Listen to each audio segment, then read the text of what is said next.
धन्यवाद सभापति महोदय। आपने मुझे मांग संख्या 21 सड़कें व पुल पर अपने विचार रखने के लिए मौका दिया।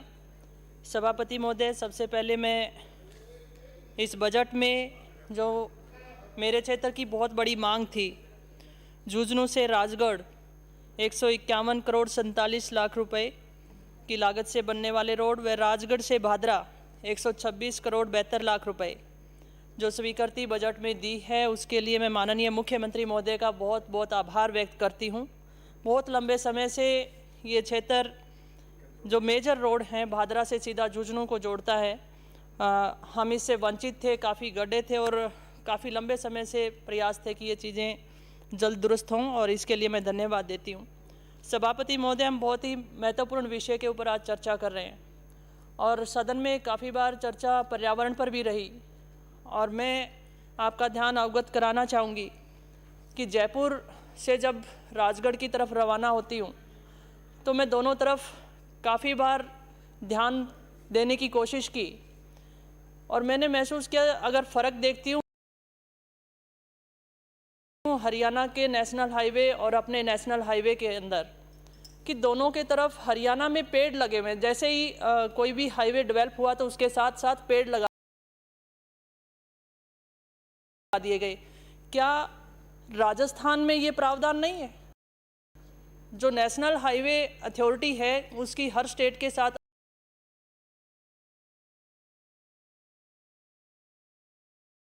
अलग पॉलिसी हो जाती है क्या?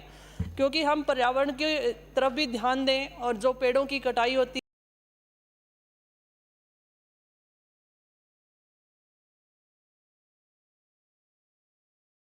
है, मेरे ख्याल से तो जो ठेकेदार बनाता है 52 जब हरियाणा बॉर्डर झूपा से हम एंट्री करते हैं तो वहाँ पर 2 लेन से ये स्टार्ट है, और NH 52 जो है कि सुजानगढ़ फतेहपुर राजगढ़ चूरू फतेहपुर और सुजानगढ़ की तरफ जाता है और सालासर धाम को भी जोड़ता है, जहाँ पर बहुत सारे श्रद्धालु पैदल यात्रा पर भी निकलते हैं। और सभापति महोदय, ऐसा कोई दिन नहीं है जहाँ पर एक्सीडेंट ना होता हो। फतेहपुर राजगढ़ झूपा बॉर्डर तक तो इतने बुरे हालात हैं कि उस सड़क के ऊपर आप ओवरटेक नहीं कर सकते हो। ओवरटेक करने का मतलब मौत को बुलावा देने वाली सी बात है।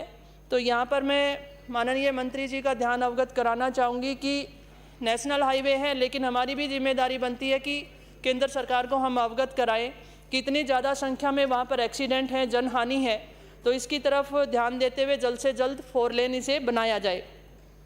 साथ में, क्योंकि समय आज काफ़ी कम है, लगभग हर सदस्य को आपने 5 मिनट देने की बात रखी, तो मैं अपने विधानसभा क्षेत्र की बात रखूँगी।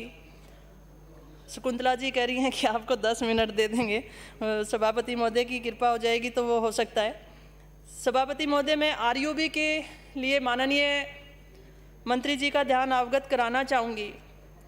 सादुलपुर से हनुमानगढ़ रेलवे ट्रैक पे है, जो कि विद्युतीकरण हो चुका है, और ऐसे में सिद्धमुख धांगड़ा के रास्ते के ऊपर खेतों के लिए, क्योंकि कटौनी रास्ता है, काफ़ी पुराना रास्ता है, और ऐसे में काफ़ी बड़ा रकबा किसानों का दोनों साइड है, और ऐसे में इन किसानों को काफ़ी दूरी तय करनी पड़ती है दूसरी तरफ खेतों से जाने के लिए, और ऐसे में विवाद का कारण भी बनता है, क्योंकि कटौनी जो रास्ता था वो रेलवे ट्रैक बनने की वजह से नहीं, अब उसकी क्रॉसिंग नहीं है।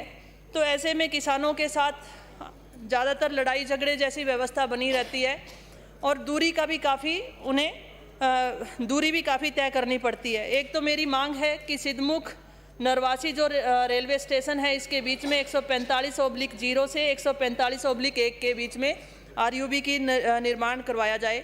दूसरा, एक बहुत ही मेजर ट्रैक है सादुलपुर दिल्ली। ये ट्रैक काफ़ी बिजी भी है रेलवे का ट्रैक, और इसका भी विद्युतीकरण हो चुका है। और इसी बीच 2 मुख्य तौर पर मैं मांग करना चाह रही हूँ। भोजान से अमीरवास के गांव के जो वासी हैं, इनका भी रकबा दोनों साइड है। जो रामपुरा बेरी हरपालू जो रेलवे स्टेशन है, इसके बीच में 205/2 और 205/3 के बीच में, और साथ में रामपुरा बेरी हरपालू इसी स्टेशन के बीच में किरतान से बेवड़ लगभग 20 गांव इससे प्रभावित हो रहे हैं। 199/3, 199/4।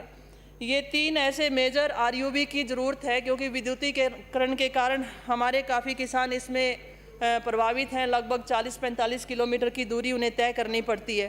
तो मैं ज़रूर इस तरफ ध्यान दिलाना चाहूँगी कि जब मंत्री जी का रिप्लाई हो तो इसमें ज़रूर हमें इसका उत्तर आप दें।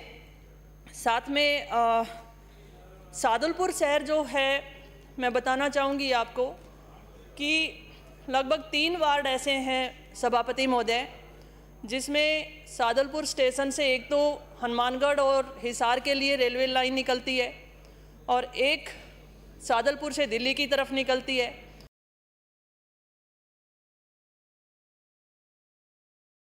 और दिल्ली से आने वाले जो हमारी गुड्स ट्रेन है उनको बाईपास निकाला गया। शहर में घुसने से पहले दिल्ली की तरफ से आते हुए हिसार की तरफ, हनुमानगढ़ की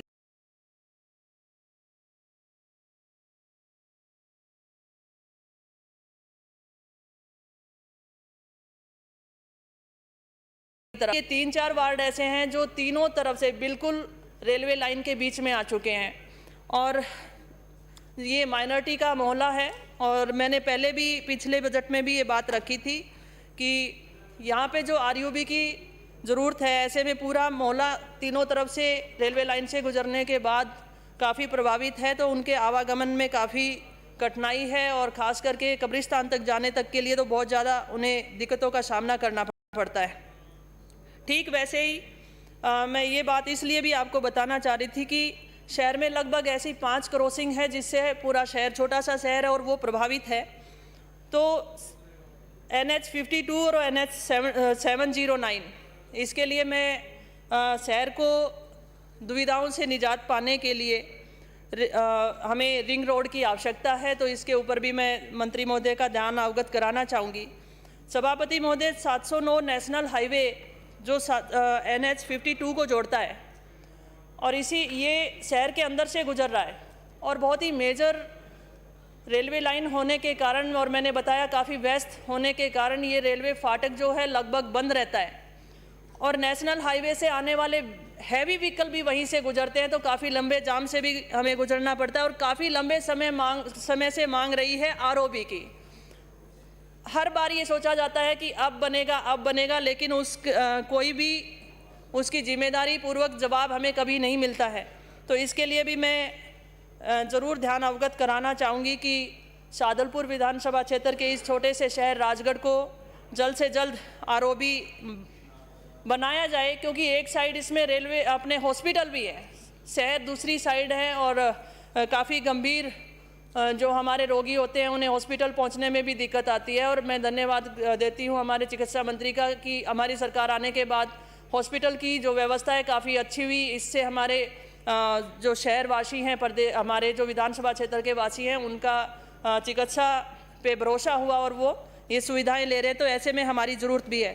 साथ साथ मेरे विधानसभा क्षेत्र की कुछ सड़कें हैं जिनके ऊपर भी मैं बोलना चाहूँगी, जिनमें से साखणताल से नौरंगपुरा, जो कि मंडेला रोड से ये पिलानी की तरफ जोड़ेगा, काफ़ी पुराना ये रास्ता है, इसे सड़क मार्ग से जोड़ा जाए। हमीरवास से दंदेऊ मोहन सिंह, बास लाल सिंह से नवा, ये ऐसी रोड हैं माननीय सभापति महोदय जिनको हम NH709 से जोड़ सकते हैं और जिससे आवागमन काफ़ी दुरुस्त हो सकता है। साथ में भरिंडा से वैसली बहुत बड़ी पंचायत है और ऐसे गांव अपनी पंचायत से नहीं जुड़े हुए हैं। गालड़ से रामसरा ताल अगर मैं बात करूं तो राजगढ़ से गालड़ की दूरी लगभग 60 किलोमीटर है और ऐसे में इन्हें राजगढ़ में अपने कार्य लेने के लिए काफ़ी दूरी का निर्वहन करना पड़ता है और अगर रामसरा ताल से जोड़ दिया जाता है तो लगभग 20 किलोमीटर की दूरी कम हो जाती है। कांद्रान कालरी एक पंचायत हेडक्वार्टर से अभी तक नहीं जुड़ा हुआ है। बिंजास अच्छापुर पंचायत हेडक्वार्टर से अभी तक नहीं जुड़ा हुआ है। ग्वालीसर से बटोड़ लंबे समय से मांग रही है। ठीक इसी तरीके से सुलकनिया छोटा पंचायत से उसका गांव डिंगली भी अभी तक नहीं जुड़ा हुआ है। ठिमाऊ से डिंगली गांव तक जोड़ने के लिए भी ग्रामवासियों की लंबे समय से मांग रही है और ठीक इसी तरीके से चुबकियागढ़ से रामसरा टिब्बा भी बहुत लंबे समय से मांग रही है।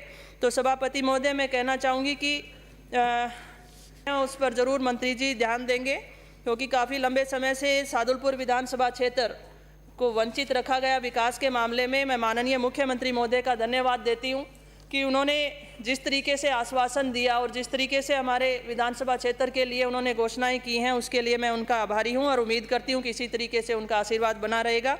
आपका बहुत बहुत आभार, धन्यवाद, जय हिंद।